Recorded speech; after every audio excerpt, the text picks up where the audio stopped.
नमस्कार मैत्रिणींनो, आज मी तुमच्यासोबत शेअर करणार आहे लहान मुलांच्या टिफिनसाठी बीटचे पराठे कसे बनवायचे.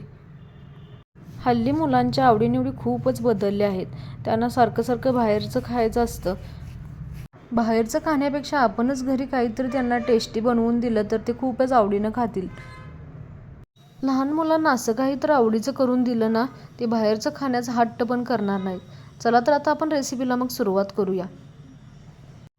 बीटचे पराठे बनवताना बीट पहिल्यांदा स्वच्छ धुवून घ्यायचा आणि त्याच्यावरची साल काढून घ्यायची.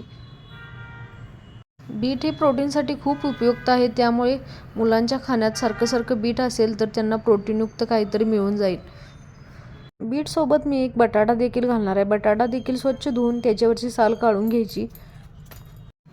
बीट आणि बटाट्याची साल काढून घेतल्यानंतर आता ते बारीक चिरून घ्यायचं. मुलांना अशा रोज भाज्या वगैरे करून दिल्या ना, त्यांना वेगवेगळ्या भाज्या खायची सवय पण लागते आणि आपल्याला पण प्रश्न पडत नाही की आज कोणती भाजी बनवायची. मुलांना सगळ्या भाज्या खायची सवय आपणच लावली पाहिजे. लहान असतानाच त्यांना सगळं खायला शिकवलं ना, त्यांची तब्येत पण नियंत्रित राहते. पाहू शकता, बीटसोबत मी एक कांदा देखील चिरून घेतला आहे, कारण की कांद्यामुळे पराठ्याला छान अशी टेस्ट येते. आणि 5-6 लसूण पाकळ्या देखील घातल्या आहेत आणि मिक्सरमधून वाटून घेतलं आहे. आता आपण गव्हाचं पीठ चाळून घ्यायचं आहे. गव्हाचं पीठ चाळून झाल्यानंतर त्यात 1 चमचा जिरे आणि अर्धा चमचा ओवा घालायचा आहे. त्यानंतर चवीपुरतं मीठ घालून घ्यायचं आणि बारीक चिरलेली कोथिंबीर घालून घ्यायची. आणि आता आपण वाटण केलेलं वाटण घालून घ्यायचं. वाटण घातल्यानंतर छान असं मिक्स करून घ्यायचं.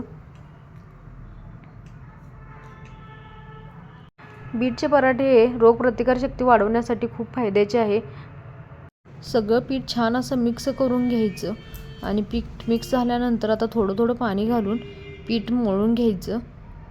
माझी देखील मुलगी 2 वर्षाची आहे, पण तिला मी आत्तापासूनच सगळं खाण्याची सवय लावत आहे. त्यामुळं ती सगळंच आवडीनं आत्तापासून खाते. त्यामुळे मुलांना आता जोपर्यंत लहान आहेत तोपर्यंत सगळ्या खाण्याची सवय लावून घ्यायची. थोडं पाणी घालून पीठ मळून घ्यायचं. पिठाचा गोळा बनलेला आहे. आता मी 1 चमचा लाल तिखट घालून घेते, कारण माझी मुलगी लहान असून तिला आत्तापासूनच तिखट खायची सवय आहे. मी या रेसिपीसाठी लाल तिखट स्किप करणार होते, पण तिला असंच खायला आवडणार नाही म्हणून वरून मी थोडंसं लाल तिखट घालून घेतले आहे. मी आत्तापासूनच तिला आंबट, गोड, तिखट खाण्याची सवय लावली आहे. त्यामुळे ती सगळे पदार्थ आवडीने खाते. आता आपण पिठाचा गोळा बनवून घ्यायचा आणि पराठे लाटून घ्यायचे. जास्त पातळ देखील लाटायचे नाहीत आणि जास्त जाड देखील लाटायचे नाहीत. पराठे गोल असे लाटून घ्यायचे. माझ्या मुलगीला गोड खायला आवडत नाही, पण आता मी थोडं प्रत्येक जेवणामध्ये माझी मुलगी गोड खाण्यासाठी त्रास देते, पण तिला मी जेवणामध्ये थोडा सेंद्रिय गूळ देते. त्यामुळे तिला गोड खाण्याची पण सवय लागून दे म्हणून मी थोडं ॲपलचा ज्यूस वगैरे करून देते. त्यामुळे तिला गोड खाण्याची पण हळूहळू आता सवय झाली आहे. त्यामुळे मुलांना सगळे खाण्याची तुम्ही आत्तापासूनच सवय लावा. दोन्ही साईडने छान असे पराठे भाजून घ्यायचे. वरून थोडं तेल किंवा लहान मुलांना खायला घालायचं म्हणून तूप देखील लावलं तरी चालेल. मुले डायरेक्ट फ्रूट्स वगैरे खात नसतील तर असं काहीतरी वेगवेगळे पदार्थ बनवून त्यांना दिलं ना, ते खूप आवडीनं खातात आणि त्यांच्या लक्षात पण येत नाही. माझ्या मुलगीला मी सगळं खाण्याची सवय लावल्यामुळे आम्ही बाहेर कुठेही गेलो की तिला काय करून घ्यायचं मला काही टेन्शन नसतं.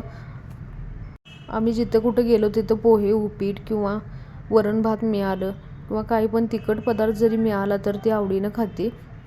त्यामुळे तिला मी एक्स्ट्रा घरून काही करून नेण्याची गरज लागत नाही. थोड्याफार गोष्टीच मी काहीतरी खाण्याच्या तिला सोबत घेते. बाहेर कुठेही जाताना असे पराठे बनवून घेतला तर निवांत 2 दिवस हे पराठे टिकतात. मी खोबऱ्याची बिनतिखटाची चटणी बनवली आहे ह्याच्यासोबत खायला. तुम्ही मुलांना दही देखील देऊ शकता ह्याच्यासोबत. आठवड्यातून एकदा जरी आपण असे वेगवेगळे पराठे मुलांना करून दिलं ना, ते खूप आवडीनं खातील. मोठ्यांना असे पराठे बनवायचे असेल तर लाल तिखट जास्त वापरू शकता किंवा मिरचीचाही वापर केला तर चालेल. लहान मुलांना जर करायचं असेल तर थोडंसं तिखट घालून असे पराठे नक्की बनवू शकता. तुम्हाला ही रेसिपी कशी वाटली मला कमेंट करून सांगा. तुमचे मुले खाण्यासाठी तुम्हाला त्रास देतात का, हे पण मला कमेंटमध्ये नक्कीच आवर्जून सांगा तुम्ही. माझा व्हिडिओ जर तुम्हाला आवडला असेल तर व्हिडिओला एक लाईक करा आणि असेच नवनवीन व्हिडिओ पाहण्यासाठी माझ्या चॅनलला सबस्क्राईब करा. थँक्यू.